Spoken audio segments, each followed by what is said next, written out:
A minha trajetória não foi muito linear, não é muito comum dentro de uma história dentro de vendas, né? Eu não fui o SDR, que virou o executivo de vendas, que virou o gerente, né? Foi a minha primeira chefe lá na Câmara Alemã que me falou que networking você planta todo dia, e eu plantei todos os dias durante 15 anos. O que aconteceu foi o seguinte, né? Todo mundo veio me pedir mentorias, eu produzindo conteúdo. Falei, meu primeiro objetivo era de fato acelerar o meu LinkedIn. Eu comecei a fazer algumas mentorias, né? Fiz umas maratonas de mentorias abertas. Eu comecei a ver que eu conseguia ajudar muitas pessoas. Exato, assim, acho que a gente está criando um Netflix das vendas B2B, trazendo esse conteúdo. Quem sabe se não vira um livro um dia, né? Um e-book. Cara, não é curso, é comunidade. Para mim, aquilo ali não é uma grana que pingou na cabeça. Aquilo ali, pra mim, por mais que a gente até possa fazer isso, eu posso sacar aquela grana lá e executar. Pra mim, aquilo ali não. Aquilo é um compromisso de 12 meses. Exato. Eu estou construindo a minha empresa com um compromisso de 12 meses. Beleza, o dinheiro já está no caixa, mas eu tenho um compromisso de entrega de conteúdo por pelo menos 12 meses.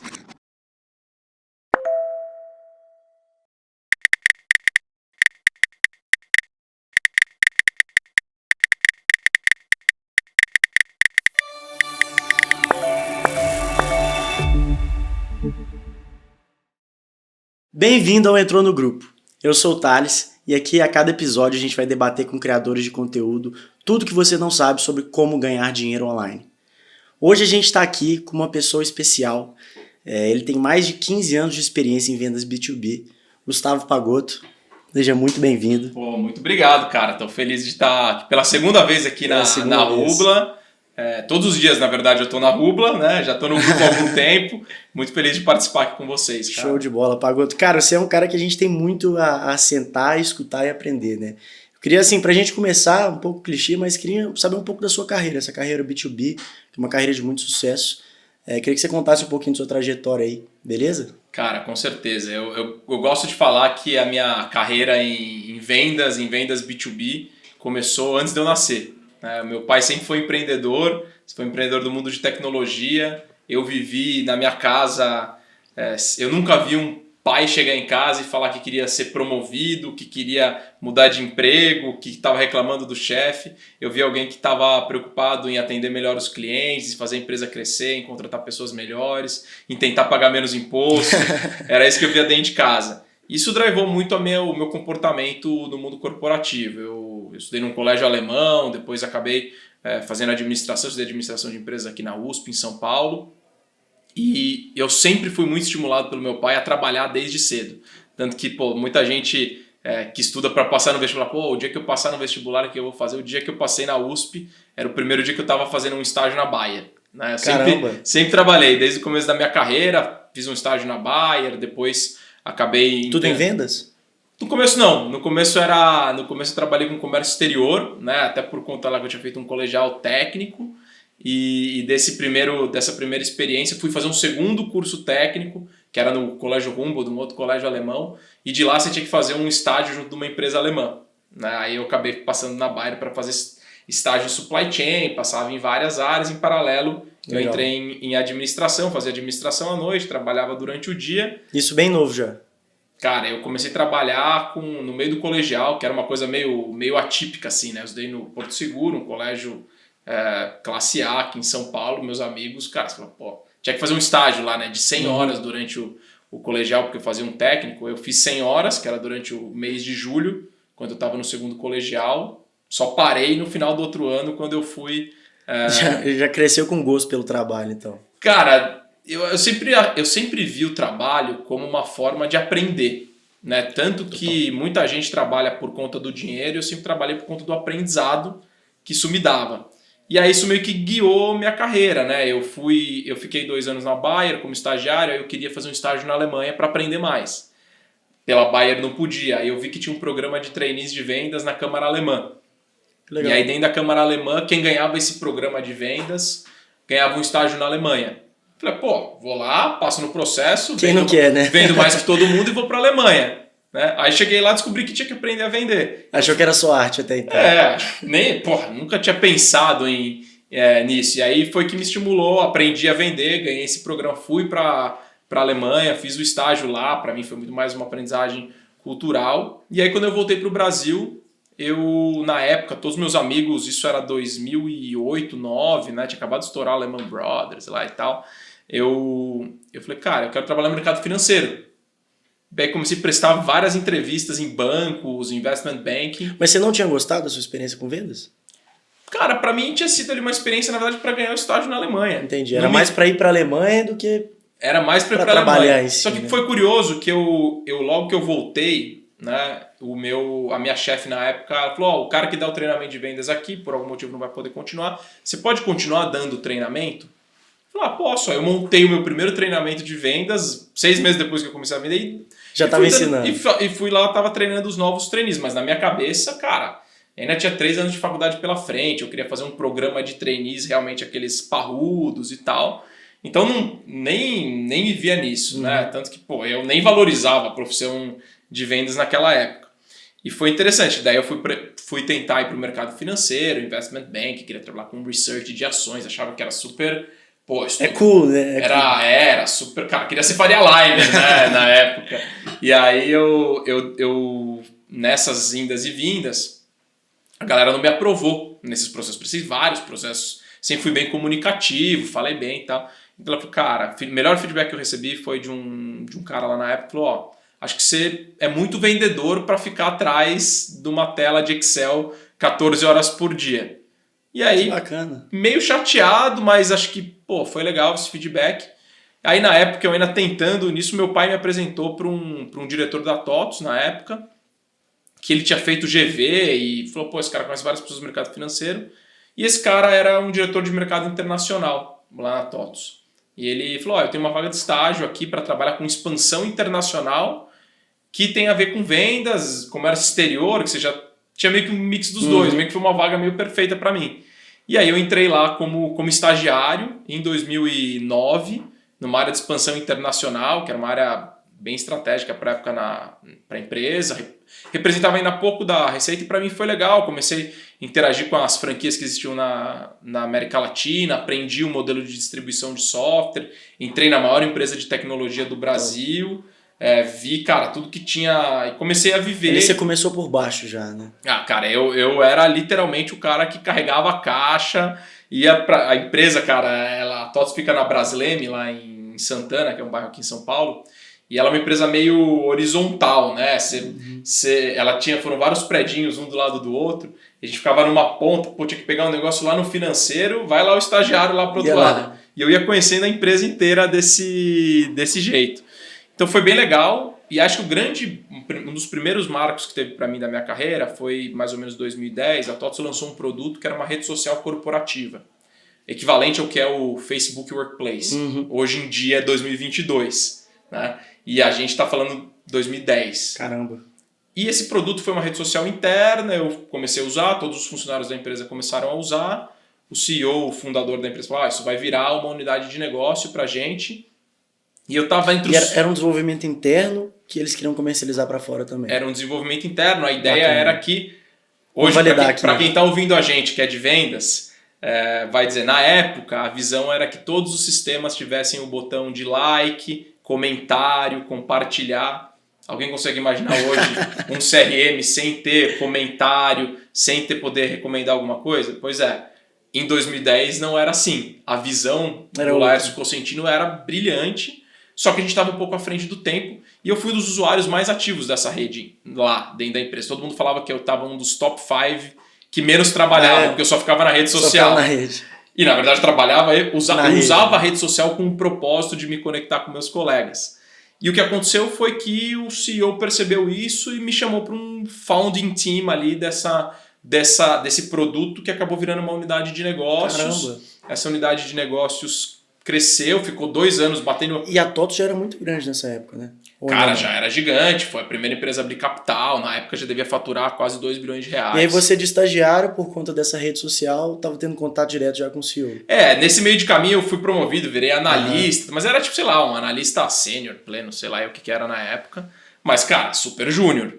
Tipo, o CEO passava do meu lado e ficava meio... Ficava tremendo. Meio tremendo, assim, né? Eu lembro que às vezes a gente tinha reunião com o cara e não dormia à noite. Não dormia à noite direito, né? E, o cara é uma baita referência na indústria. E pra mim foi legal, porque a gente eu vivi o mundo de uma startup, quando nem se falava tanto em startup, dentro de uma grande corporação com todos os seus recursos, e eu pude começar a me aproximar do Vale do Silício. A gente começou a fazer benchmark do mundo SaaS. Né? Legal. Então, para mim, foi um momento onde eu aprendi muito o que acontecia em outros lugares do mundo e eu vivi um momento onde o mercado brasileiro de tecnologia estava migrando de licenciamento para receita recorrente. Então, eu vivi toda essa jornada. O produto que a gente lançou na época era Baiu, que mudou de nome, passou a chamar Fluig. Né? Eu liderava esse produto na parte de Business Development. Foi todo um go-to-market novo dessa solução.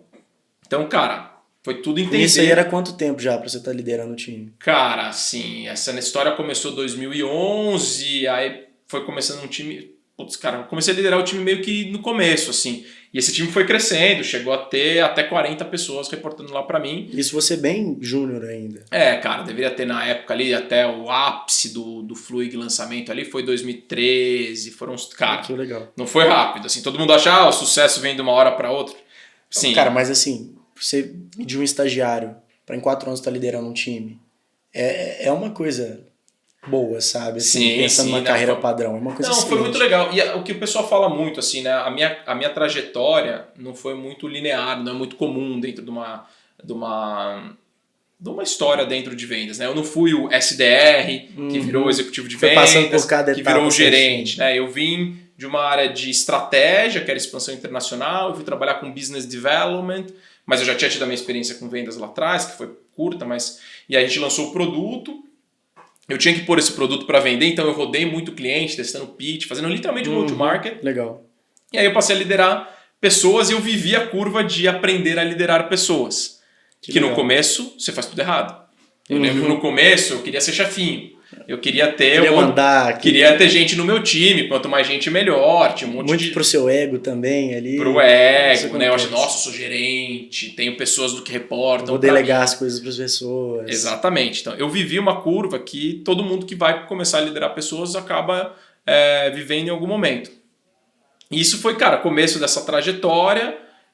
Com o tempo, até lembro que teve um executivo na época me falou: tem 2 caminhos de você guiar a sua carreira. Na área estratégica da empresa ou na área operacional.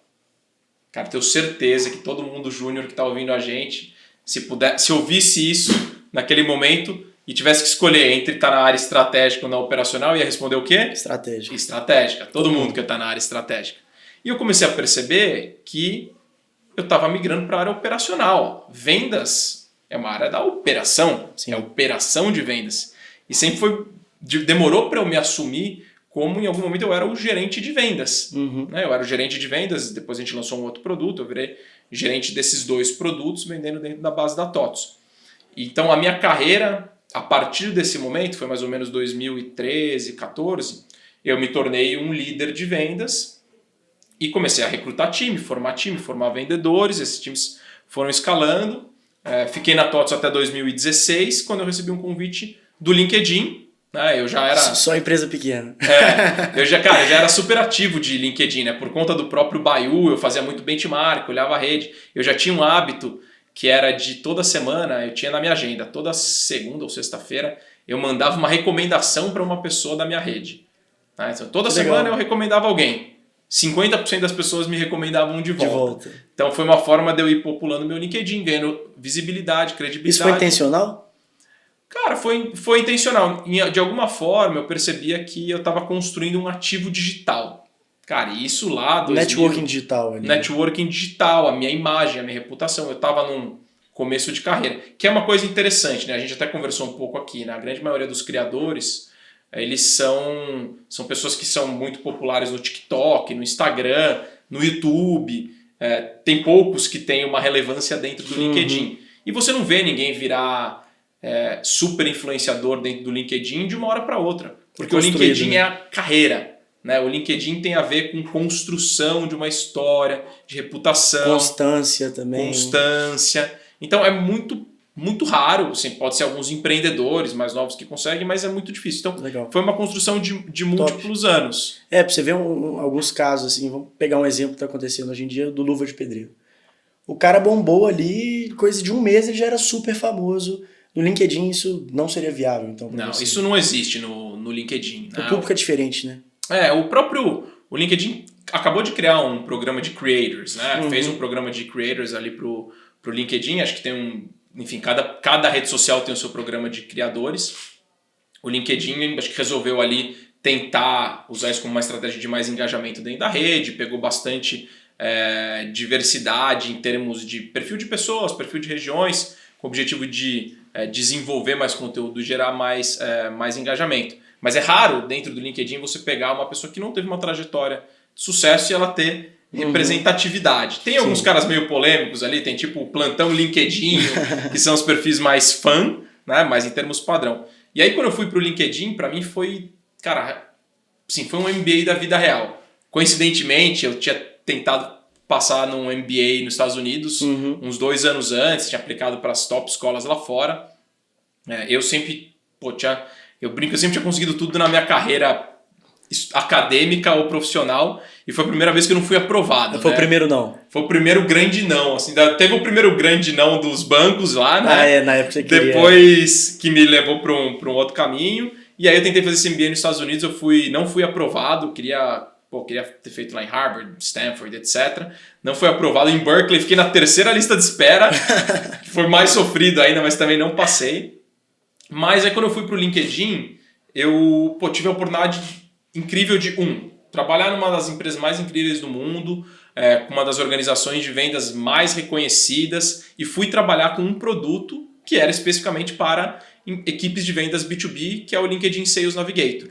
Top. É um produto incrível, cara, tem uma empresa única. Explica para quem não sabe o que é o LinkedIn Sales Navigator. O LinkedIn Sales Navigator basicamente pensa o seguinte: o LinkedIn tem um produto que chama Recruiter. O Recruiter serve para recrutadores usarem o LinkedIn para buscar candidatos. O Sales Navigator é o produto para profissionais de vendas buscarem clientes dentro da plataforma do LinkedIn. Né? Tá praticando o pitch ainda, né?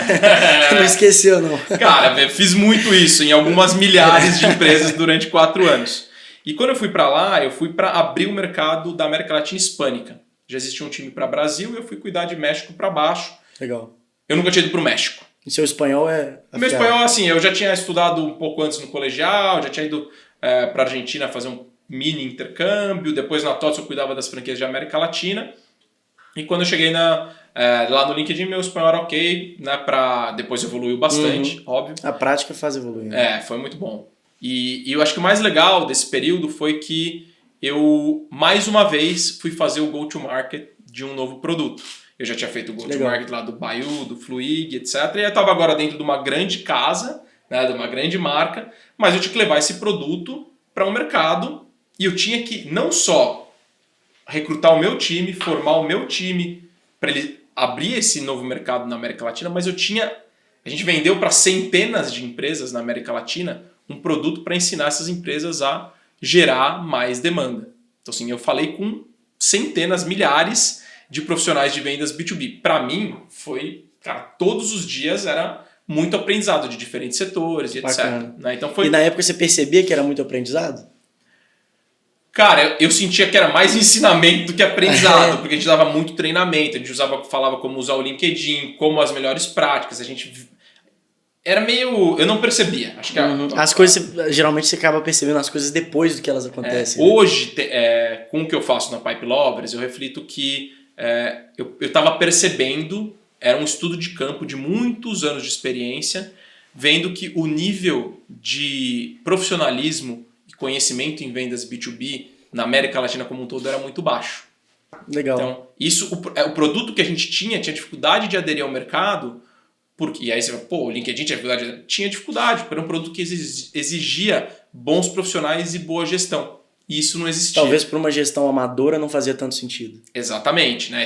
Porque essas pessoas não tinham tido escola. A grande maioria das pessoas na América Latina não passou por uma TOTS ou por um LinkedIn. Muito curioso isso, porque geralmente assim, vai ser o contrário, né? As pessoas não estão tão maduras para uma solução específica, mas no seu caso era o contrário.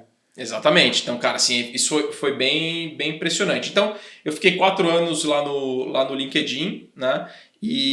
Mas aí começou a me dar aquela coceira que eu queria fazer coisa nova, né? Eu sempre tive uma cabeça muito intraempreendedora, até voltando na história ali do meu pai. E aí o que aconteceu? Eu vi o mercado de fintech começando a crescer muito no Brasil. Acreditas que a segunda maior fintech que tem no Brasil tinha recebido um aporte gigante na época. Falei, cara, eu acho que eu vou voltar para uma empresa brasileira onde eu possa levar todo esse meu conhecimento para aplicar na prática. Então, em 2019, eu fui para Acreditas como diretor de canais e parcerias. Direto como diretor? Saí lá para... Era uma área relativamente pequena na época, tinha umas 11, 12 pessoas. Cara, acelerou muito essa área. A gente representava, sei lá, 2% da receita da empresa. Quando eu entrei, em 9 meses, estava representando quase 20%. Né? Então, foi uma curva muito importante. A gente tinha um papel muito grande na geração de leads e de oportunidades. E foi um processo meio de go-to-market também dessa área? Foi uma reestruturação. Né? A gente estava num momento onde o CPL, né, o custo por lead, para o B2C estava muito caro, precisava olhar outros canais de aquisição e a gente foi buscar isso através de parcerias. Então, não tinha venda B2B, tinha parceria B2B nesse começo. Mas a empresa acabou comprando uma empresa que fazia vendas B2B, que era uma solução de benefícios para RH, né? Era empréstimo consignado e outras soluções. E aí depois de um tempo eu assumi a diretoria comercial dessa unidade de negócios, que no começo era uma área de umas 50, 60 pessoas e que, cara, ao longo de 2 anos cresceu para ter 240 pessoas dentro dessa estrutura. E você liderando essa área? Eu liderando essa área toda, então a gente tinha time de parcerias, SDR, né, que é prospecção, executivos de vendas de novos negócios, gestão de contas, cross-selling, upselling, e tinha também um time de vendas para cliente final. Tudo embaixo de você, então todas essas áreas, tava você que estava liderando essas áreas. Eu liderava 100% dessa e não estrutura. Tinha uma divisão ali dentro, basicamente, assim. Cara, tinham muitas divisões. Mas embaixo de você. A minha estrutura tinha basicamente 3 grandes áreas. Eu tinha um head de Customer Acquisition, né, que eram novos clientes, um head de gestão de farming, né, gestão da carteira, e um head para clientes finais, né, que atendia o cliente final. E aí dentro de cada uma dessas estruturas, na parte de aquisição de clientes, a gente quebrava por função, parcerias, SDRs, executivos de vendas, com segmentação por região. Depois na gestão de carteiras a gente quebrava por tamanho de empresas e depois função. Tinha uma área lá de cross-selling também, que era bem importante dos novos produtos. E aí o atendimento ao cliente final, que eram pessoas físicas. Legal. E eram quantas pessoas aí nessa estrutura? Cara, só de líderes a gente tinha 25 líderes. Caramba. Né, e lá na ponta, total 240. Cara, assim, eu brinco que ali foi pôr em prática o meu MBA. Assim, foi muito intenso, foi muito legal. Eu acho que foi um aprendizado e uma frase que todo mundo já ouviu na vida, né? O que você faria se tivesse dinheiro infinito? Cara, não acreditas, a gente tinha dinheiro infinito. Dinheiro. É muito eu nunca mais quero ter dinheiro infinito. Porque o dinheiro infinito dá pra você trabalhar 24/7 e ainda sobra coisa pra você fazer. Então foi um aprendizado muito, muito bacana. E eu acabei saindo de lá em maio desse ano. E aí, reflexões da vida, né? Pô, o que eu vou fazer daqui pra frente? E foi quando surgiu... eu comecei a produzir mais conteúdo para LinkedIn, eu tinha mais tempo disponível. E antes disso, você estava produzindo conteúdo para o LinkedIn também ou não? Eu nunca deixei de produzir conteúdo, né? Sempre postei, eventualmente, né? Sempre produzi bastante, sempre postei, mas eu não tinha uma cadência, não tinha uma linha editorial. Eu sempre estive ali meio que vendendo um pouco do que eu estava vendendo, né? Eu sempre postei, então quando eu estava no LinkedIn eu falava mais sobre social selling, quando eu estava na Acreditas eu falava mais sobre questões relacionadas ao RH, mas o meu público sempre foi muito forte, minha rede de profissionais de vendas, para quem eu vendi ou para quem eu me conectei. Né? Então assim, eu nunca deixei de produzir conteúdo, mas quando eu saí da Acreditas eu tive mais tempo. Teve mais tempo. Todo mundo pensou, vem tomar um café, vem almoçar, vamos fazer isso, vamos fazer aquilo. E aí eu comecei a produzir esse conteúdo. E ao longo desse tempo todo você criou um networking assim, absurdo também, né? Muito. Lembra da história da Câmara Alemã que eu fui dar treinamento? Eu fiquei dando treinamento lá por 10 anos. Você continuou depois? Eu fiquei 10 anos, a cada 6 meses indo lá. Eu acho que só lá eu treinei mais de 500 trainees de vendas. Caramba. Cara, só ali, né? Depois pega todos os clientes do LinkedIn que eu fui falar de Sales Navigator, de visitar essas empresas. Pois é, e você estava vendendo para times de vendas, né? Então o seu network ali era muito nichado. Não, cara, foi muito legal, assim, sempre... Então, assim, esse era o meu público, essa era a minha audiência, essa já era a minha comunidade que de alguma forma existia. Também eu comecei a me conectar muito com o ecossistema de startups brasileiras, né? Eu vendi, na época de TOTUS ainda, eu vendi para Resultados Digitais, né? Que hoje é RD Station. Eu lembro quando eu vendi para eles lá, eu falei, TOTOS, acho que a gente devia comprar a RD. Nossa. Pô, passou, cara, 8 anos, a TOTOS pagou 2 bilhões lá. Caramba, e a TOTOS na época deixou de lado a ideia? Não era uma prioridade na época, Nossa. assim, não teve. Perderam a call, hein? Acho que, cara, assim, eu devia ter ido lá na RD e comprado umas ações. Nem fazer um empréstimo, comprar ela lá, que ia ter dado certo. Legal demais. Cara, assim, primeiro, parabéns. Que carreira sensacional. Acho que eu, falando como uma pessoa que vem também da área de vendas, sou jovem, olhando sua carreira, é algo que muitas pessoas almejam. Então, assim, acho que hoje você pode já olhar para trás e falar assim, putz, tive uma carreira muito boa. E agora você está num momento diferente, né, cara? No momento de todo esse conhecimento que você adquiriu durante quase 15 anos, mais de 15 anos aí, trabalhando em grandes empresas. Agora é o momento de você ensinar para as pessoas, né, e ajudar. E foi aí que surgiu a Pipe Lovers? Como que surgiu essa ideia? Cara, primeiro, obrigado, assim, eu fico muito feliz de ouvir isso. Vejo você como uma referência, é uma inspiração. E eu escutei isso bastante ao longo dos últimos meses, né? Logo que eu saí da Acreditas, né? Muita gente me ligou, vamos tomar um café, me dá uma mentoria, você não quer ser meu mentor, vem bater um papo. Eu comecei a perceber que eu era uma referência para muita gente.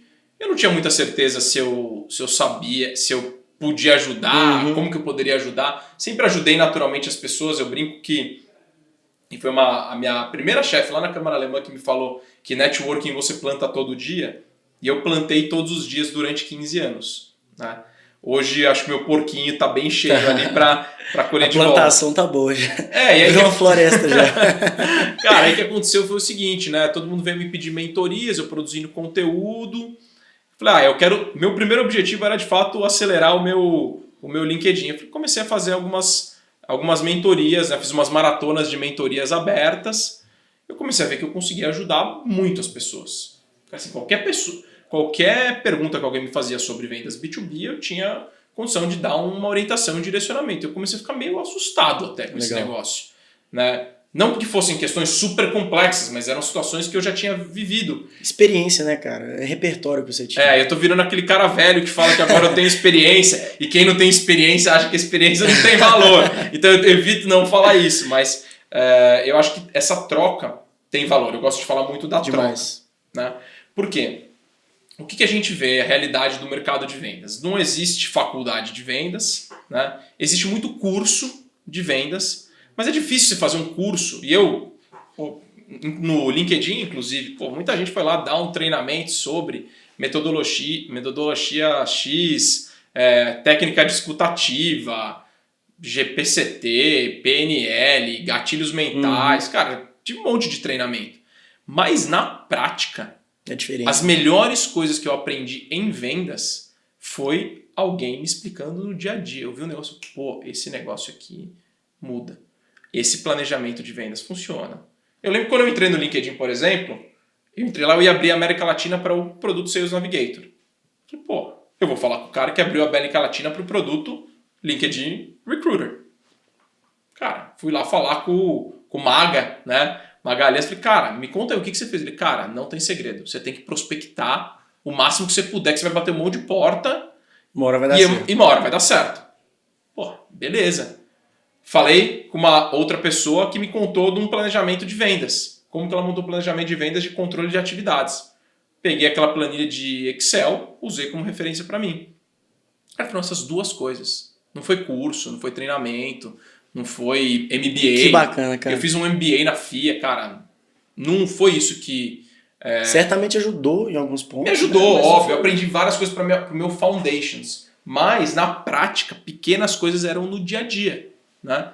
E isso quando eu... depois que eu saí, tava dando as mentorias, cara, eu acho que dá para... Eu comecei a estudar Creators Economy quando a gente se conheceu. Né? Você fala, economia de criadores, grupos, comunidades. Pessoal, só um PS aqui, o Pagô tá falando da mentoria dele. Eu já fui um mentorado dele.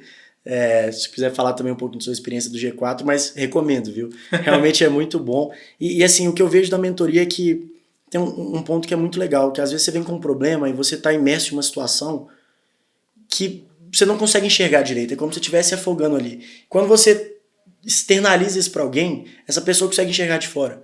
E ela enxergando de fora, desata os nós ali e você consegue chegar no caminho mais facilmente. Isso é muito legal. Então, assim, que bom que você teve essa experiência já com a mentoria, né? E agora, transmitindo isso para Pipe Lovers. Como que continuou isso? Então, cara, é muito louco, né? Porque assim, a gente se conheceu lá na imersão do G4 de vendas. Essa história foi legal. Olha que interessante, né? Assim, a gente... eu te dando mentoria, tentando te ajudar. Com curiosamente tentando te ajudar. Esse é o valor. Eu falo muito a frase. Não existe ninguém que sabe tanto que não pode aprender e ninguém que sabe tão pouco que não sabe ensinar. E dessa brincadeira... surgiu a minha empresa, cara, de uma mentoria que eu tava dando mentoria para você, surgiu o meu negócio. Olha que coisa muito louca, bacana. Como a troca tem valor. Muito bacana. Né? E às vezes a gente, provavelmente você nem tinha noção de tudo isso. Assim, né? Foi muito legal contando para vocês, pessoal.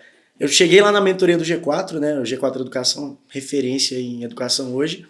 Entrei na sala para ter a mentoria com o Pagoto, ele olhou assim, você é da Rubla? Cara, conheço vocês. E a gente começou a conversar, ele, vamos conversar ali depois. E nunca eu tive a mentoria com ele lá dentro, lá fora, eu estava ajudando ele, falando um pouco da Creator Economy, mas você já tinha essa ideia embrionária aí, pelo que eu lembro, de criar a Pipe Lovers, né? Mas já não estava muito estruturado. E, assim, e qual foi o momento que surgiu isso? Que você falou assim, putz, eu quero criar um produto para isso. Porque você entendeu que você tinha conteúdo para dar para as pessoas. Uhum. Mas isso é muito diferente de eu quero comercializar esse produto, então eu quero criar uma comunidade. Qual foi esse ponto?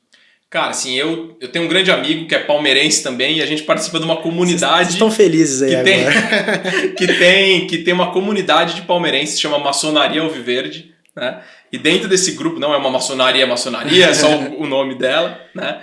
E a gente, é um grupo de palmeirenses que tem ali em comum, cara, funciona num grupo de WhatsApp, cara, um grupo super forte, tenho muitos amigos lá hoje e conheci esse cara, o Gaspa, do Gaspa Indica, né? Que é um influenciador de gastronomia, ele ganhou o aprendiz do Roberto Justus. Caramba, que legal. E, comecei a acompanhar o conteúdo do Gaspa, né? E eu conheci ele na pessoa física, acompanhava os conteúdos dele. E ele criou, né, um grupo dele lá que chama Amigos do Gaspa, que atendia um propósito específico, né?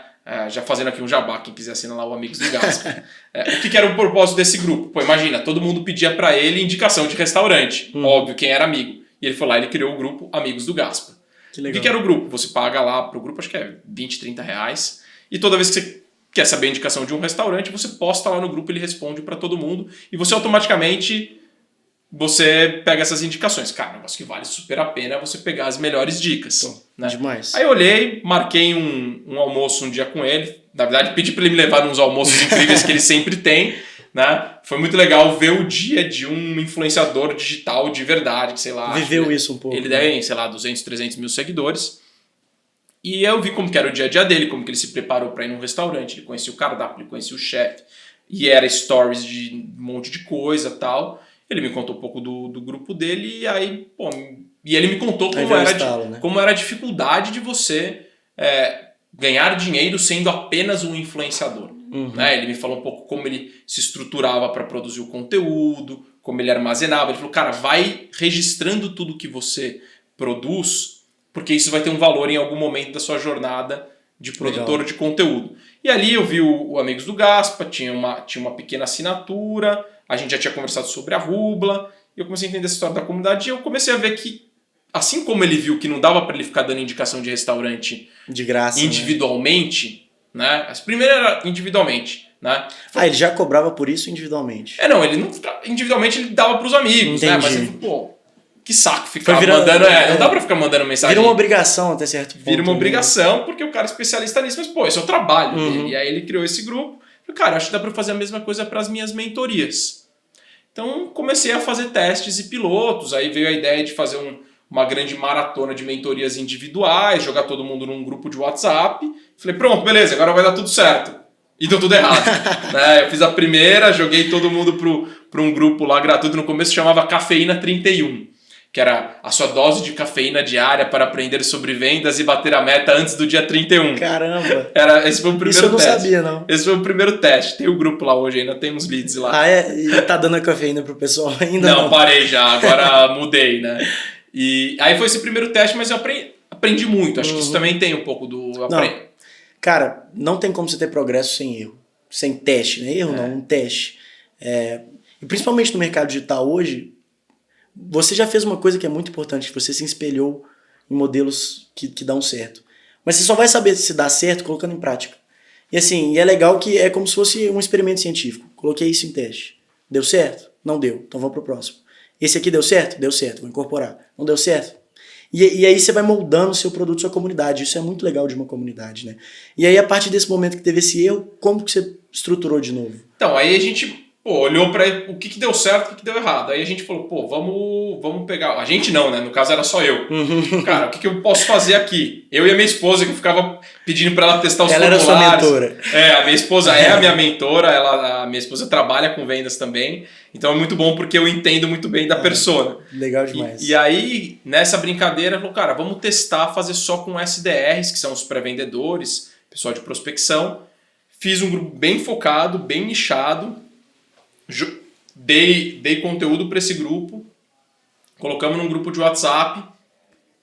E a gente começou a ter uma cadência de produção de sessões semanais para trazer conteúdo para esse público de pré-vendas e de SDRs. E como funcionavam essas sessões? Cara, a gente ia uma sala de Google Meets, né? A gente mandava invite para essa galera, o pessoal entrava, quem estava no grupo, né? A gente tinha o contato de todo mundo, o pessoal entrava e começava a acontecer sessões. Eu trazia um expert da minha rede de relacionamento de 15 anos aí em vendas B2B. Galera grande. Eu tinha uma galera legal, depois quem for olhar meu produto vai ver as aulas que já estão gravadas. Grande. Tô falando para vocês que a galera é grande. E aí veio essa galera e, cara...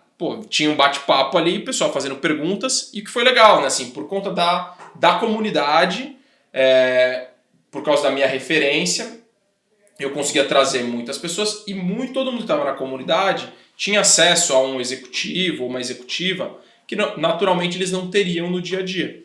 Então eles viram a possibilidade de se encontrar, de fazer perguntas, de interagir diretamente com esse público. Só que quando a gente começou isso, e aí eu já conhecia a Rubla, foi quando eu percebi que um ativo importante de tudo que eu estava produzindo era que isso ficasse registrado e guardado. Então, para mim, foi uma das primeiras coisas importantes. Foi, cara, eu preciso gravar essas sessões, porque imagina, daqui a um tempo eu vou ter Hoje a gente já está quase, sei lá, umas 25, 30 aulas somando os novos grupos. Mas a gente fez esse primeiro com SDRs, testamos, validamos esse piloto com um público que era importante, que era bem conectado. E aí a gente validou e aí, legal. Deu certo, a gente abriu para o segundo grupo, que foi o grupo de gerentes de vendas, líderes de vendas. E a gente foi aprendendo um pouco mais que o grupo de líderes de vendas hoje já é maior do que o de pré-vendas. Legal. Então tá funcionando super bem. Imagina se todo esse conteúdo que você tem ali, que você gravou com esses especialistas do mercado, etc., fosse perdido. Se a galera não tivesse acesso a isso. Assim, o valor do seu produto como um todo seria muito inferior, né? Porque nem todo mundo consegue prestar devida atenção ali na hora, ou então não consegue estar presente na live. Então é uma coisa muito importante e hoje eu vejo que você está criando um acervo ali de conteúdos, quase que uma biblioteca online, né? Exato, assim, acho que a gente está criando um Netflix das vendas B2B, trazendo esse conteúdo. Quem sabe se não vira um livro um dia, né? Um e-book, um Kindle da vida. E acho que está sendo muito legal e as conversas têm sido muito ricas. Eu nunca fui um cara muito acadêmico ou muito de metodologias, eu sempre tive método. Né? O meu método de gestão, o meu método de vendas. Mais de prática. Mas eu nunca fui, cara, aqui estamos usando a metodologia do XPTO. Cara, isso aí alguém inventou para te vender consultoria ou livro. Né? Na prática, quando você precisa bater meta, cara, é no dia a dia, é na troca. E é isso que eu acredito, que eu de fato acredito, é isso que eu estou colocando dentro da Pipe Lovers. Como que você aprende vendas? Todos os dias. Como que você acelera a sua curva de aprendizado? Através de benchmark, com pares que fazem a mesma coisa do que você em várias empresas, com mentores mais experientes que já passaram por isso e podem te encurtar alguns caminhos e te antecipar alguns erros ou testes que eles fizeram, e o networking, uma rede de relacionamento que vai te conectar. Eu preciso falar com fulano, ciclano, beltrano. É isso. Cara, né? Isso é muito forte. Esses são os pilares do que a gente está fazendo na Pipe Lovers. E tá sendo uma jornada muito demais. Isso é muito forte. Assim, trazendo pra minha realidade, eu vejo quando eu entrei na Rubla. E era assim, entrando numa área comercial, começando uma startup, eu não sabia de muita coisa. Ainda não sei hoje muita coisa, a gente tem muito que aprender ainda. Mas eu sentia falta de ter com quem conversar, de ter com quem tirar uma dúvida, de olhar pro lado e falar assim, como que vocês estão fazendo isso aqui aí? Você também tem essa dificuldade? Ou então de pegar um caminho com um mentor, por exemplo. Curioso que na sua história meio que você teve alguns mentores, né? Você falou, para abrir o Sales Navigator na América Latina, eu fui lá no, como que ele chama? No Magalhães. No Magalhães e perguntei, o que você fez? Ele te deu o caminho. Então, cara, se eu tivesse um produto como esses anos atrás, as coisas teriam sido muito mais fáceis. E é muito importante isso que você está fazendo, porque assim, muita gente acha que vendas é arte. Eu nasci com dom, eu vou lá, eu vou ligar pro cara, eu vou fazer uma reunião, eu falo bonito, mas a gente sabe que na prática não é, né? Por mais que tenham essas metodologias e etc, assim, você precisa ter uma constância, você precisa entender o que você está fazendo, precisa ter uma lógica por trás de tudo que você está fazendo, e muita gente é vendedora há anos e não tem um mínimo de conhecimento sobre isso, né? Então, assim, é muito legal isso que você está fazendo, e hoje já são quantas pessoas nessa comunidade? Cara, a gente está hoje com 2 grupos, né? A gente está chegando em quase 120 membros. Caramba, pagantes, né? 100 assinantes, e tá ganhando tração, né? Assim, a gente, no comecinho, quando a gente lançou, foram 30 pré-vendas, aí passou uma semana, cara, não entrava ninguém. Meu, o que tá acontecendo? Será que a gente só deu um tiro aqui e deu certo? Agora já começou a girar, cara, entram 2, 3 pessoas novas todos os dias, a gente está recebendo já demandas de empresas que querem colocar todos os seus SDRs ou todos os seus líderes dentro do grupo. Então, assim, a gente está projetando, cara, um crescimento muito legal, até agora totalmente orgânico, né? A empresa sou eu e 2 pessoas me ajudando na administração da comunidade e na produção desse conteúdo. Então, de fato, a gente é uma empresa, né? E é uma preocupação muito grande que eu tenho em relação à comunidade, né? Não é uma comunidade onde eu... É a comunidade do Pagoto. Tem muita gente que fala, Pagoto, como é que eu faço para entrar na sua comunidade? Cara, não é minha comunidade, é a Pipe Lovers. A Pipe Lovers, a gente está começando agora com um processo de ter curadores para cada um dos grupos, para que seja cada vez menos personificado em mim. Não só o Gustavo. Né? Exato, porque a comunidade não é para as pessoas virem beber da minha fonte de conhecimento. Cara, somando essas 120 pessoas... Que já é muita coisa. Essas 120 pessoas que estão na comunidade, eu inclusive estou lá dentro, né? Vamos pensar, essa comunidade me inclui. Então, certamente, essa comunidade tem mais conhecimento do que eu. Com certeza. E eu também aprendo com ela. Então, isso é um pouco do racional que a gente está imaginando de fazer com que isso se perpetue. Agora, tem uma coisa que é muito relevante do que a gente está querendo construir. A gente tem que criar um mindset, educar as pessoas em relação a como aprender com uma comunidade. Quando eu falo, a comunidade ela pode custar de R$44 a R$188. Vai depender do voucher que você conseguiu comigo, ou vai depender do pacote que você assinou. Agora a pessoa fala, eu não tenho aqui dentro do meu orçamento uma verba para assinar e pagar R$80 por mês. Cara, vamos lá, R$80 por mês são R$20 por semana. Tá? Menos que um McDonald's por semana. Menos do que um McDonald's por semana. Pro seu ganha-pão. Exatamente. Assim, eu vejo muita gente gastando muito mais dinheiro com infinitas outras coisas, no Shopee, no McDonald's, no streaming, né? Mas eu vejo muita gente do outro lado investindo em aula de inglês. Por exemplo, a pessoa fez aula de inglês a vida inteira. Nunca falou inglês, nunca precisou falar inglês, nunca trabalhou em empresa que fala inglês, mas faz inglês religiosamente 2 vezes por semana nos últimos 10 anos. Tá errado? Não acho que tá errado, né? Mas eu vejo tanta gente trabalhando em vendas que faz aula de inglês, que não usa inglês e que não investe nada. Isso é um absurdo. E aí a pessoa quer às vezes ir lá fazer um curso mágico e vai Depois fazer... não entende por que não bateu a meta, por que não está sendo promovido. É legal, tem uma frase, eu não sei quem exatamente falou essa frase, é uma pessoa famosa. Mas ela fala assim, se você acha que a educação é cara, experimente a ignorância. É muito mais caro. Muito boa essa frase. O que você está deixando na mesa por não conhecer, por não estudar, por não correr atrás, por não estar em uma comunidade com 130 pessoas que estão tendo vivências parecidas com as suas. Então, por exemplo, uma coisa que eu acho que é muito legal, que provavelmente acontece na Pipe Lovers. Um SDR lá testou um copy diferente, testou um tipo de prospecção diferente. Deu certo, ele traz isso para a comunidade. E você só de estar ali, você vai estar aprendendo o que uma outra empresa aprendeu. Então é um estudo colaborativo. Isso se as pessoas souberem usar de uma maneira assim boa, souberem realmente aproveitar disso, é um canal incrível de aprendizado. É uma coisa quase que orgânica ali. Só de você estar ali, você vai estar aprendendo, vivendo coisas novas. Então assim, cara, eu gosto muito da Pipe Lovers. Sou realmente um entusiasta muito grande. E os planos para o futuro? Quais são? Você já falou um pouquinho dos curadores, né? Onde você quer chegar com a empresa? Então, nosso próximo passo e devem acontecer nas próximas semanas, é a abertura de novos grupos. A gente vai abrir grupos para cada uma das funções. Hoje você já tem quais grupos? Hoje a gente tem um grupo para prospecção, que é o grupo de SDRs, tem um grupo para líderes de vendas. A gente deve lançar o que está mais próximo, deve sair na próxima semana. É o grupo de parcerias e canais indiretos. A gente já tem bem próximo da boca do gol ali um grupo de vendas industriais, que é um grupo nichado para vendas, né, no segmento da indústria.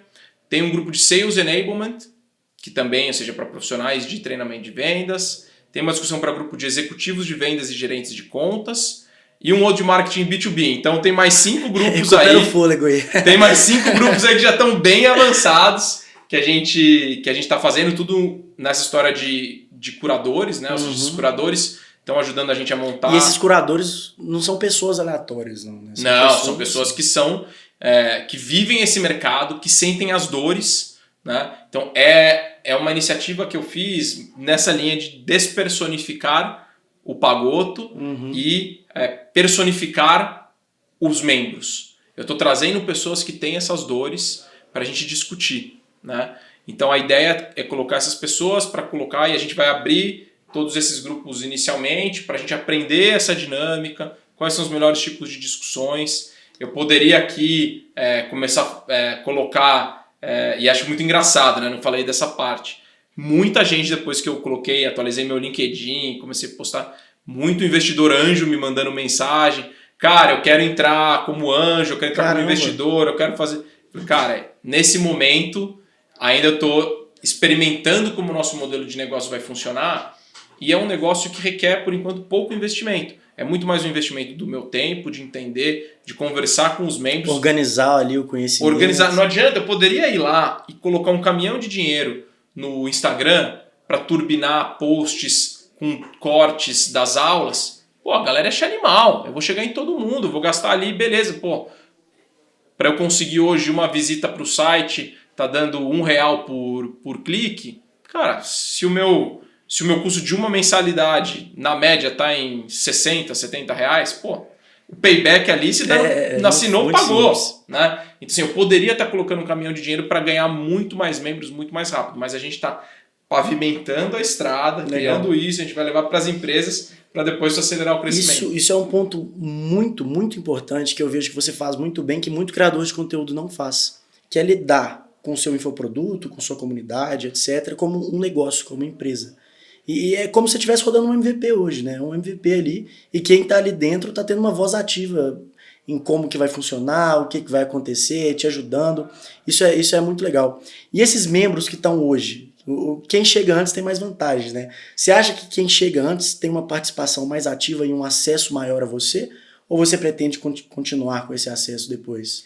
Cara, eu sou muito aberto a todo mundo, assim, a galera, às vezes eu tenho uma coisa no meu próprio, se quem quiser entra no meu perfil do LinkedIn lá, me sigam para me ajudar. O conteúdo é muito bom, viu, tem galera? Muito conteúdo lá, e uma das coisas que eu deixo aberto no meu perfil do LinkedIn tem lá um link do meu Calendly, 1 hora por dia eu dedico para mentorias gratuitas. Se você for um gerente de vendas, minha agenda tem lá 2 slots por dia de meia hora, para fazer mentoria comigo de graça. Eu sou super acessível. Por quê? Cara, eu preciso ouvir a dor do mercado.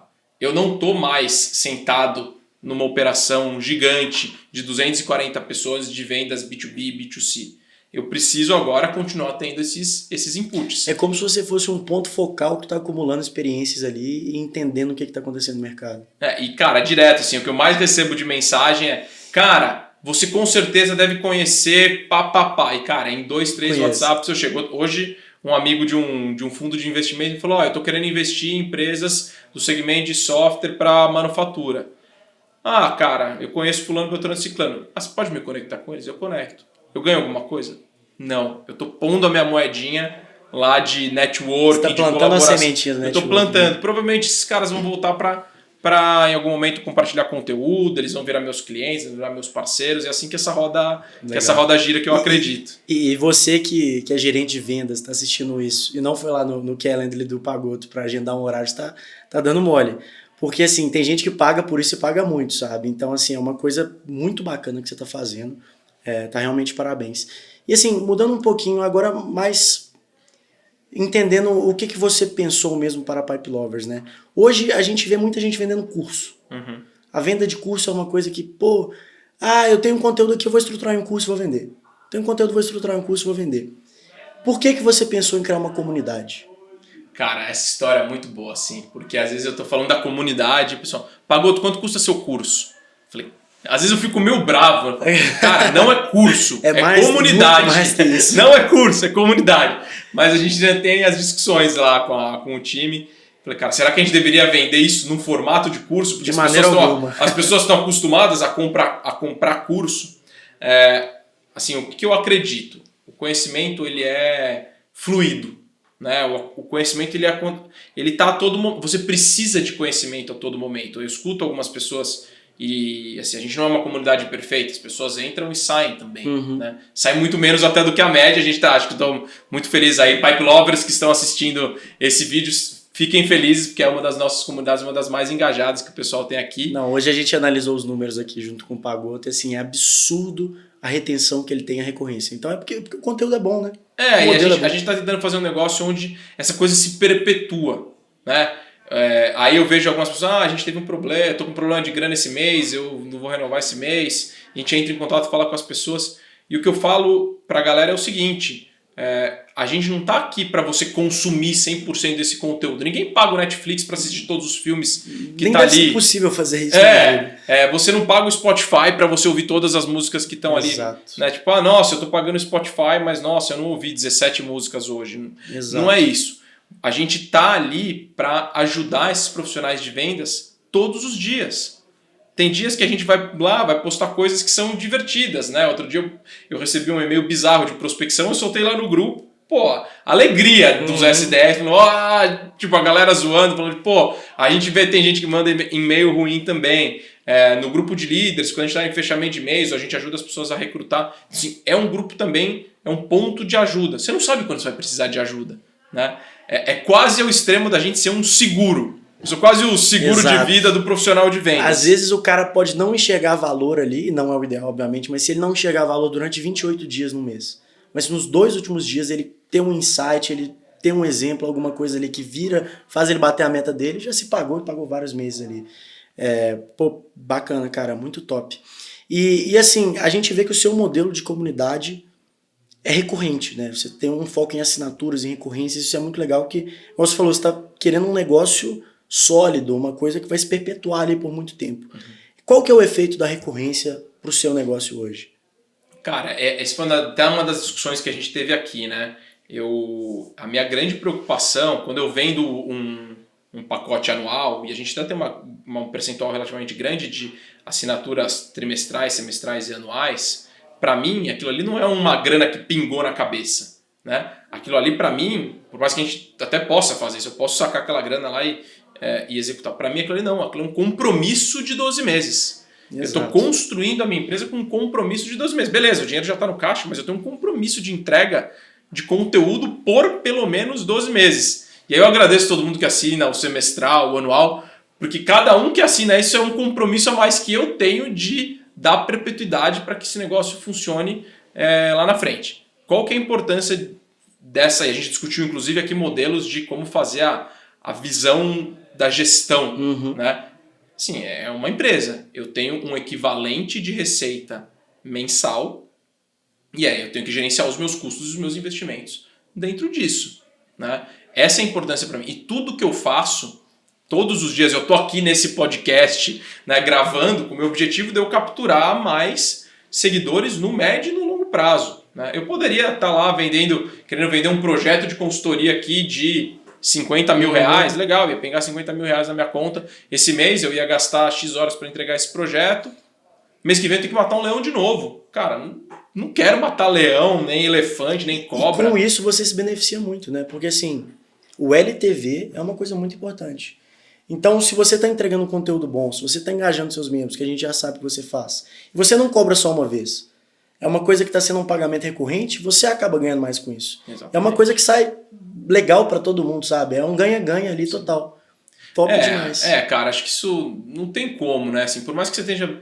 Eu vejo muitos grupos, né? Muitas comunidades ou até outros serviços onde compra aqui parcelado em 12 vezes e... De uma vez aqui só o acabou. curso, beleza. Cara, aí o pessoal fala, não, até já tem a métrica que 30% recompra depois de um ano.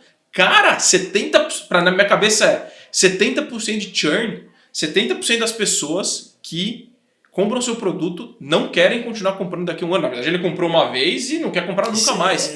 Cara, é loucura. Tipo, pra mim é tipo... É difícil você ter um negócio sustentável com esses números, né? Cara, é muito bizarro. Imagina você ter um restaurante, de cada 10 pessoas que vão lá, 7 nunca mais voltam. Cara, peraí.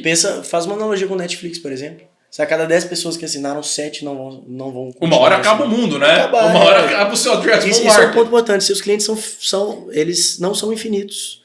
Então, assim, você tem que vender para o seu cliente mais vezes. E um ponto muito interessante que você fez também é que você criou uma esteira de produtos muito bem desenhada, né? Uhum. Então, às vezes, uma pessoa começou como SDR, que é uma carreira padrão, vamos supor, foi subindo ali e virou um gerente de vendas. Ele não vai sair da Pipe Lovers. Ele vai simplesmente migrar o produto dele. Sim. E ele continua sendo um cliente seu e fidelizado. Isso é uma estratégia muito legal e é um cara que já está acostumado ali com como tudo funciona, já aprendeu bastante você e deve ter uma reciprocidade muito grande ali.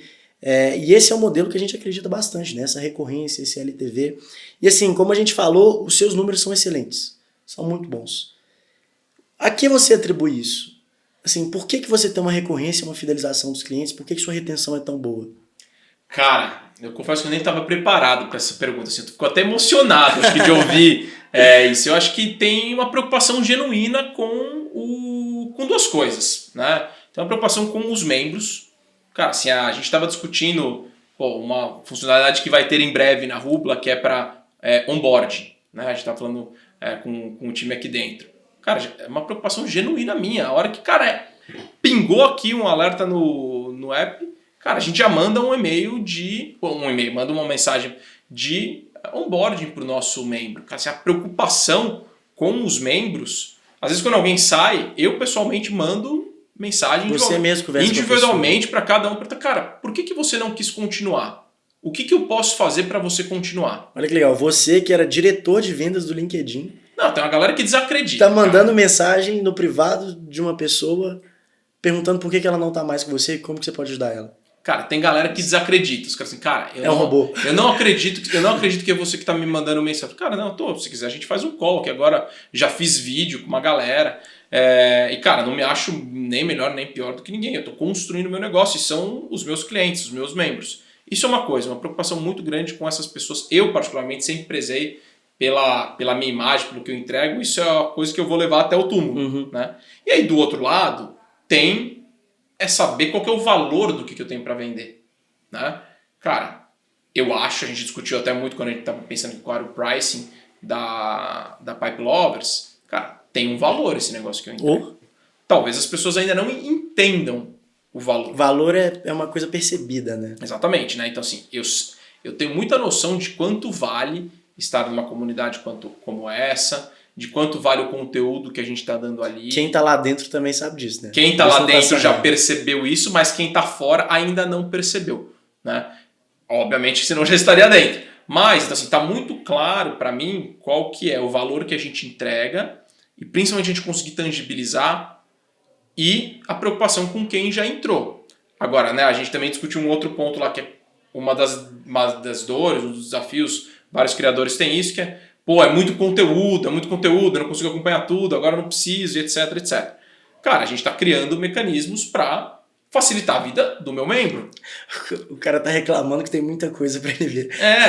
Eu não vou pagar porque eu tenho a sensação que eu não estou consumindo tudo. E aí o que a gente fez? A gente criou o resumo das aulas. Caramba. Tem uma pessoa no meu time que faz um resumo e um slide se a pessoa não quer assistir a uma hora de aula. Então, se ter muito conteúdo era um problema, se isso for lá um problema, né, que é uma coisa excelente, vocês resolveram esse problema. A gente resolveu em parte, porque a gente fez um resumo, né? E a gente agora vai fazer o resumo da semana. Então a gente vai mandar o resumo do que acontece no grupo exclusivo de WhatsApp para todo mundo. Então assim, se eu sou uma pessoa que eu tive uma semana super atribulada, eu não consigo... Deve ser o caso de muita gente. É o caso da maior parte das pessoas de vendas. Cara, então assim, você vai ter, esse conteúdo tá lá, tá gravado, tem um resumo para você encontrar e tem um resumo da semana para você não ter perdido nada. E sempre que você precisar, a gente vai estar lá. Então, cara, eu não consigo pensar que produto alternativo que eu tenho. Né?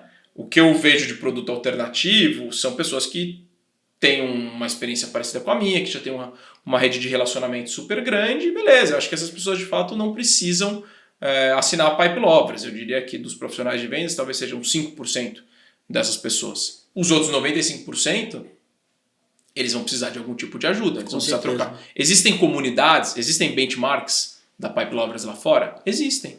Existem comunidades muito parecidas, com propósitos parecidos com o que a gente tem lá fora e que estão voando, só que elas são em inglês. Quantos por cento da população brasileira troca em inglês? E até se conhecer, saber sobre o inglês é diferente. A gente sabe que a realidade do mercado brasileiro é diferente. E você receber essas dicas, esse conteúdo de pessoas que viveram isso, é um valor diferente, sabe? Sim. Eu mesmo, por exemplo, já estudei bastante coisas em inglês relacionadas ao mercado americano, etc. E você vê que muitas coisas não se aplicam aqui do Brasil. O brasileiro ele é diferente. E você sabe dessa diferença e você consegue ajudar o cara na vida dele com isso, né? Sim. Isso é muito bacana. Pagoto, top, cara. E agora, assim, mudando um pouquinho, por que Pipe Lovers? Cara, mas é muito boa essa história da Pipe Lovers. Tem a versão oficial e tem a versão anedótica. Eu vou contar a versão anedótica, cara, começou no seguinte. Quando lá atrás, eu tinha um grupo de vendedores na minha época de TOTS, a gente começou a usar o Pipe Drive como CRM, né? E todos esses caras eram solteiros na época, né? E os caras tinham vários contatinhos.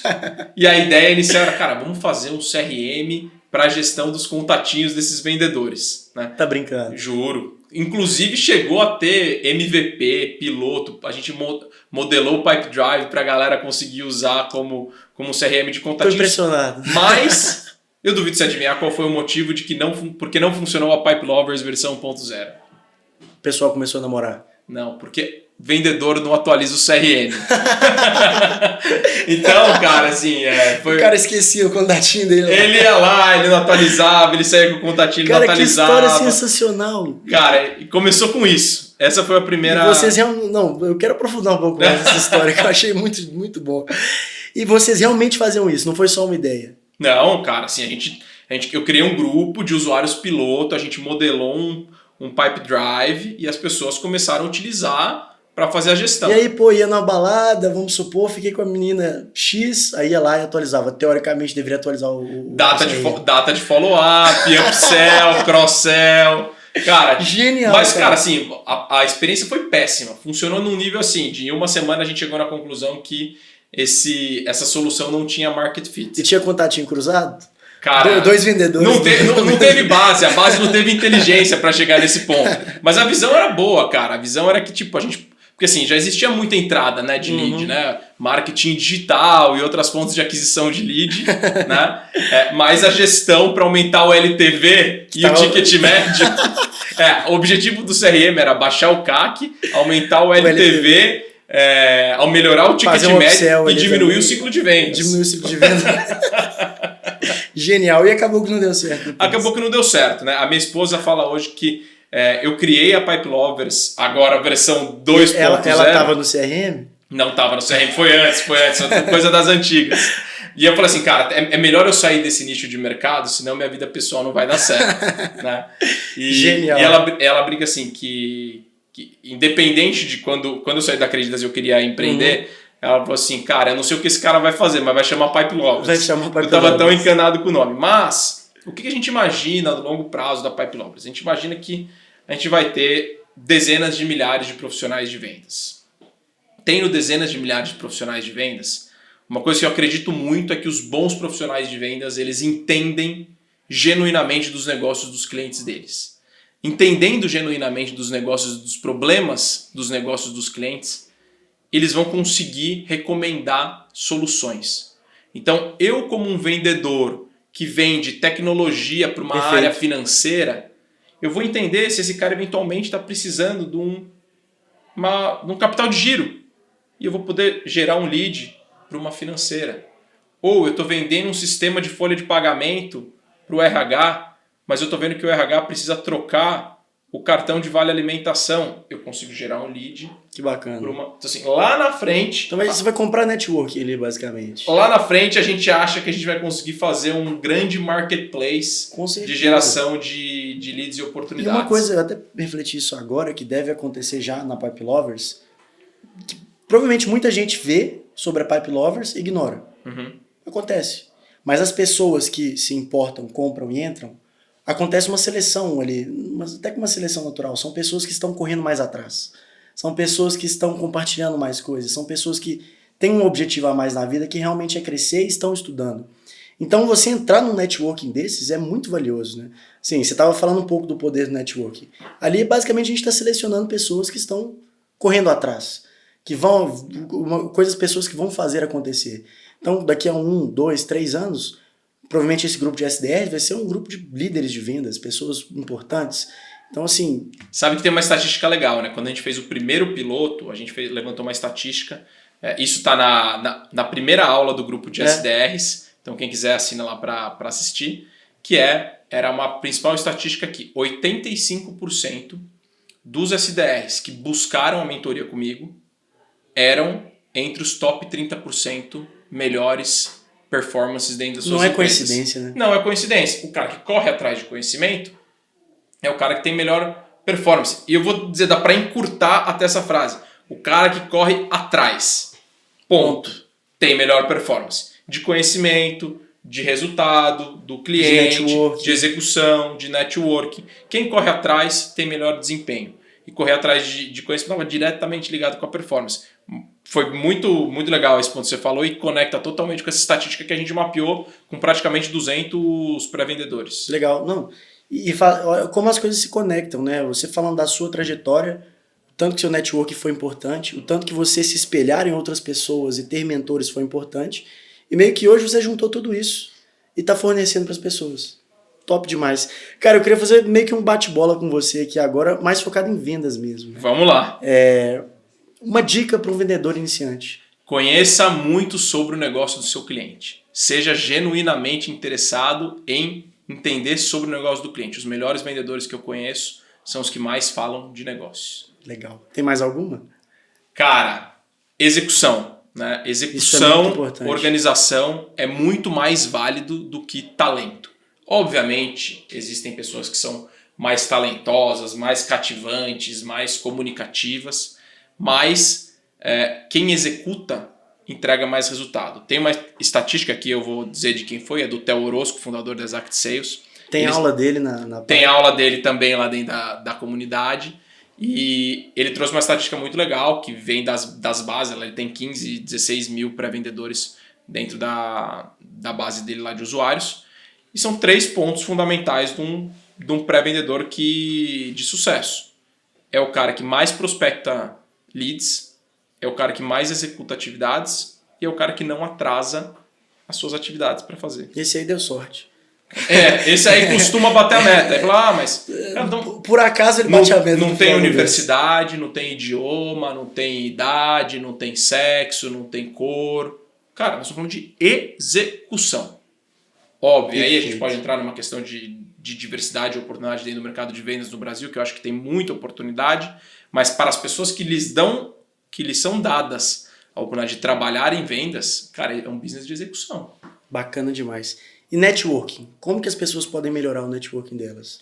Cara, esse foi um tema legal também para quem gosta de podcast e está ouvindo a gente. Tem um podcast específico que eu gravei no Cast for Closers, da MeTime, que a gente falou exclusivamente de networking. E o que eu falo sobre networking, primeiro você tem que entender por que você precisa de networking. Você deu um exemplo maravilhoso. O SDR de hoje é o diretor de vendas de que daqui a 5, 10 anos. Exato. Eu, intuitivamente, fiquei dando treinamento de vendas para 500 trainees de vendas da Câmara Alemã por 10 anos. Vários desses caras hoje são executivos, CEOs, fundadores, diretores, gerentes, etc. Obviamente muitos deles são mais novos do que eu e ainda estão em progressão de carreira, mas já tem alguns deles que viraram meus clientes. Que legal. Cara, assim, é construção de relacionamento. E é uma coisa que é plantada, né? Não adianta você chegar, agora eu vou criar networking, sai de casa... Não. É uma coisa que é plantada, você tem que estar gerando valor. É investimento de tempo, cara. Minha esposa briga comigo, fala, pô, você fala com todo mundo, você marca almoço com todo mundo. Cara, eu não sei. Cara, eu tenho dificuldade de falar não quando alguém pede pra falar comigo. Né? A gente tava ali falando antes, me ligou um cara que joguei polo aquático com ele na faculdade. Joga polo aquático? Cara, assim, eu não falava com ele fazia anos. O cara me ligou, tal, eu tô saindo aqui, eu vou começar a empreender, vamos. Eu nem perguntei o que o cara quer. Vamos, eu posso tal dia, vamos lá. Legal. Então, networking é a história do porquinho. Todo dia você vai pondo uma moedinha lá. Um dia, esse porquinho vai estourar e você fala, nossa, eu fiquei rico. Ou um dia você fala, cara, ferrou, preciso de ajuda. Eu lembro um tempo atrás, um super amigo meu foi demitido. E ele tava meio mal de grana, tal, o cara precisava de ajuda. Isso foi uma sexta-feira à noite. O cara me mandou mensagem, falou, cara, me comunicaram que eu fui desligado e tal. Segunda-feira, o cara... Assim, eu passei o fim de semana mandando um monte de mensagem pra um monte de gente, cara. Na semana seguinte, o cara teve 8 entrevistas e arrumou emprego. Caramba. Né?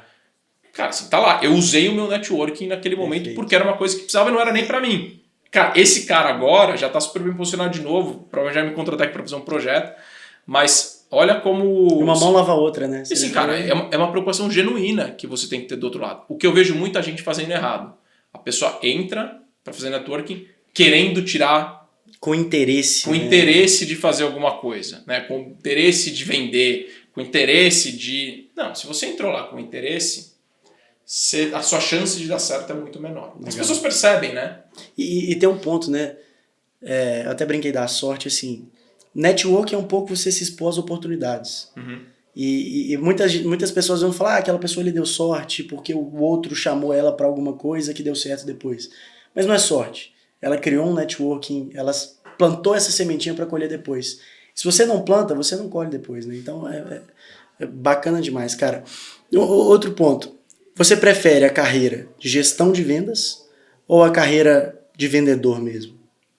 Cara, acho que o bom gestor de vendas, ele é um vendedor. Eu sempre fui um gerente de pessoas, um gerente de vendas, que gostei de pôr a mão na lama, pôr a mão na massa, de visitar cliente, falar com vendedor. Na época, quando eu estava na Acreditas, eu tinha um head, que tinha uma gerente, que tinha um coordenador, que tinha um SDR. Cara, eu ia lá, chamava o SDR no Slack e falava, cara, vê essa oportunidade, como que eu te ajudo? Assim, eu acho que se você Isso é ser um gestor. Se você está na organização de vendas, você tem que entender o que acontece na ponta. Né? Qual que é a facilidade, qual que é a dificuldade. Direto eu ia lá, esse contrato aqui tem muitas páginas. Me dá esse contrato, vamos ver. Realmente, cara, esse contrato está muito longo. Pera aí, vou lá brigar com o jurídico para a gente reduzir esse contrato aqui. Legal. Os caras de cobrança estão tratando mal o meu cliente, estão fazendo o processo errado. Pera aí que eu vou lá resolver. Inclusive, os grandes desafios que eu tive na minha vida corporativa foi porque eu sempre ouvi muito cliente, sempre trabalhei muito próximo do time de vendas e voltei para comprar essas brigas dentro de casa.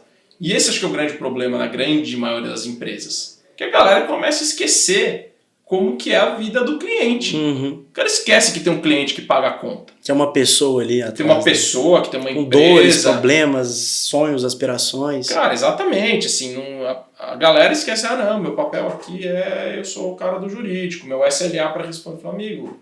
E o time de vendas é muito importante porque ele é a ponte da empresa com o mercado, né? Então, assim, empresas que estão ignorando o que vem do time de vendas, isso é um grande problema para a empresa.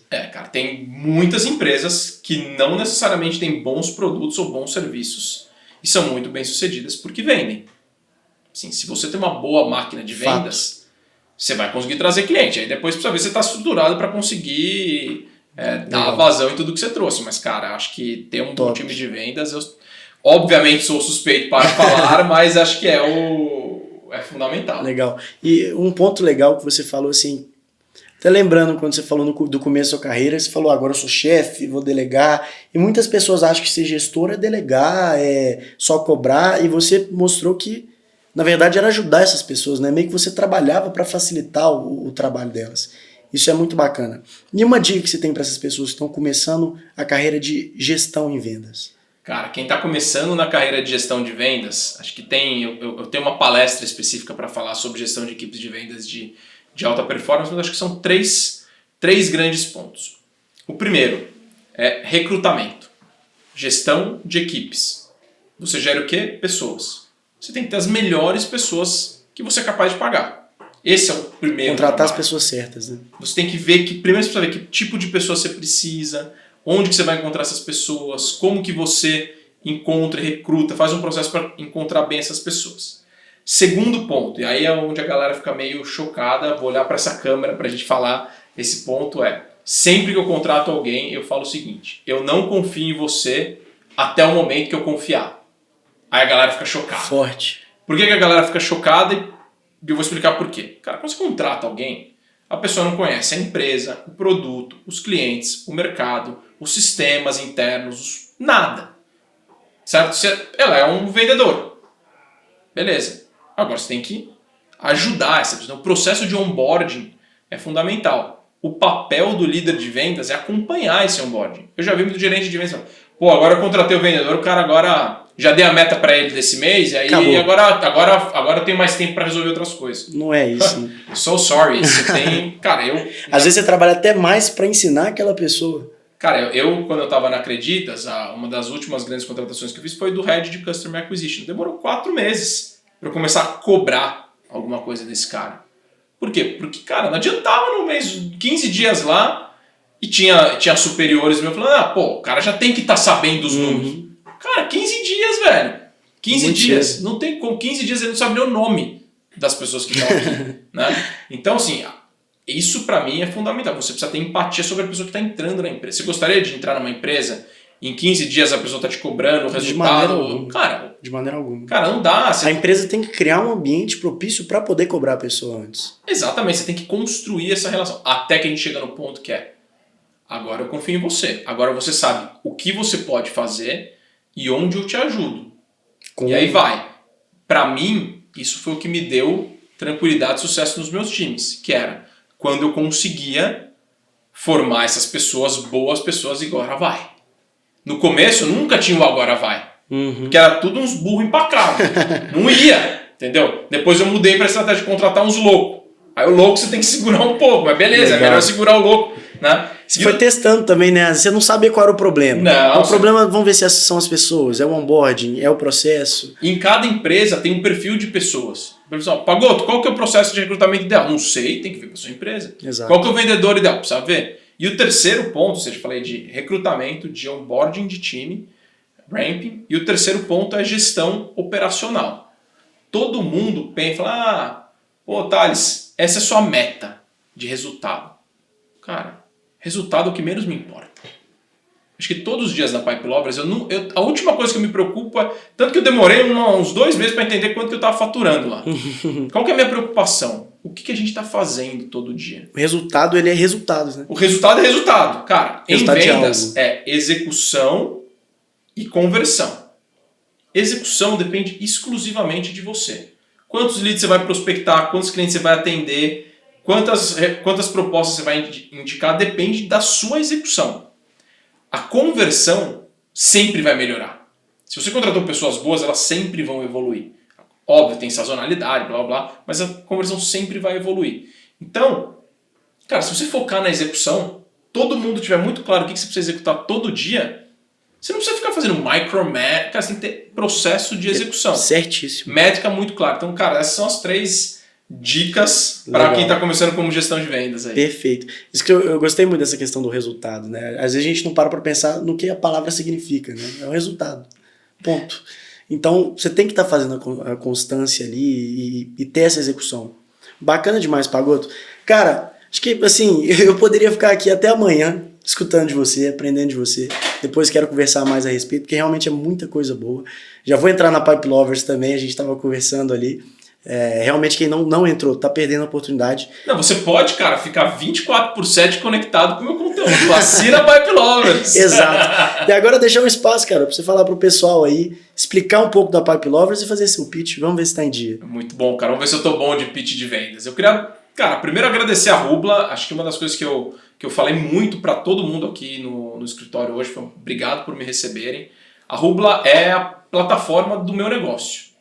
Assim, eu tenho 0 programadores na minha empresa e ela está sendo construída em cima de uma confiança de uma empresa que eu confio e que eu sei que vai continuar evoluindo e vai evoluir tecnologicamente infinitamente mais rápido do que a minha, né? Ela não é uma plataforma perfeita, né? Mas ela tem um monte de gente muito boa que vai evoluir. Então, primeiro é um agradecimento incrível para a Rubla. Eu acho que todos os criadores que estão ouvindo aqui precisam acreditar que tem pessoas incríveis desse lado aqui que vão continuar evoluindo e estão preocupados, genuinamente preocupados na gente que está construindo os nossos negócios. Legal, em cima da tecnologia de vocês. Eu acho que isso é a primeira mensagem super importante. Falando da Pipe Lovers, assim, a gente tem a ambição de ser, obviamente, um dia a maior comunidade de vendas B2B do mundo, mas a gente quer começar sendo a melhor. Talvez eu não conheço todas, mas eu acho que a gente é uma excelente comunidade de profissionais de vendas B2B. A gente quer ter um grupo para cada uma das funções. Hoje a gente tem 2 grupos. Um grupo para profissionais de prospecção, que são os pré-vendedores, SDRs ou BDRs. E a gente tem um outro grupo para lideranças de vendas B2B. A dinâmica desses 2 grupos, a gente tem uma sessão semanal com um expert de mercado, e aí entrem lá no produto e vocês vão conhecer, mas a gente traz expert de mercado que dão como se fossem aulas ou bate-papos. E essas sessões têm a participação dos membros que podem interagir ao vivo com esses experts. Essas sessões ficam gravadas para quem não pode participar. E a gente também tem um resumo para quem quiser acessar. E a gente, obviamente, também tem o nosso grupo de WhatsApp, onde a gente troca ali, cara, tem uma troca super rica.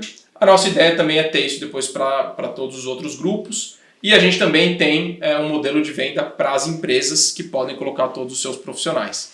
Então eu convido vocês a entrarem ali, tá sendo muito boa as conversas, tenho certeza que a gente ainda vai muito longe. Forte, cara, forte, muito bom. Pessoal, é isso. Primeiro, Pagotto, queria te agradecer demais, desejar muito sucesso e realmente ter um negócio assim que a gente adorou. E eu tenho certeza que vai longe.